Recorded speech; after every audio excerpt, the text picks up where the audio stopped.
ஆரி ஒர்க்கில் நார்மலான neck pattern உள்ள அளவு ப்ளவுஸை யூஸ் பண்ணி எப்படி போட் நெக் வரைகிறதுன்னு சொல்கிறேன். இப்போ துணியை ரெண்டாக மடிச்சுக்கணும். மடித்த பக்கம் நம்மளை ஃபேஸ் பண்ணி இருக்கணும். கீழே துணியை சமப்படுத்துறதுக்காக ஒரு லைன் போட்டிருக்கேன். அந்த லைன்லேருந்து இப்போ தையலுக்கு 2 இன்ச் மார்க் பண்ணி ஒரு லைன் போட்டுக்கோங்க. அந்த லைன் மேலே அளவு ப்ளவுஸை வச்சுட்டு பாடி சுற்றளவு அப்படியே மார்க் பண்ணி டாட் பிடிக்கிறதுக்கு எக்ஸ்ட்ரா 1 இன்ச் மார்க் பண்ணிக்கணும். நெக்குக்கு ஒரு டாட்டு, ஷோல்டருக்கு ஒரு டாட்டு, அதுலேருந்து வர ஆர்ம் ஹோலுக்கு ஒரு டாட்டு. இப்போ 3ஐயும் நம்ம கனெக்ட் பண்ணிக்க போகிறோம். ஆர்ம் ஹோலு, ஷோல்டரு எல்லாத்தையும் கனெக்ட் பண்ணியாச்சு.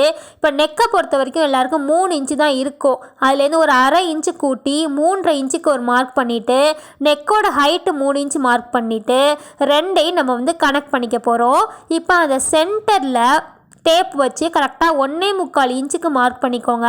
இப்போ அந்த சென்டர் பாயிண்ட்டு, மேலே உள்ள பாயிண்ட்டு, கீழே உள்ள பாயிண்ட்டு 3ஐயும் கனெக்ட் பண்ணால் போட் நெக் ரெடி.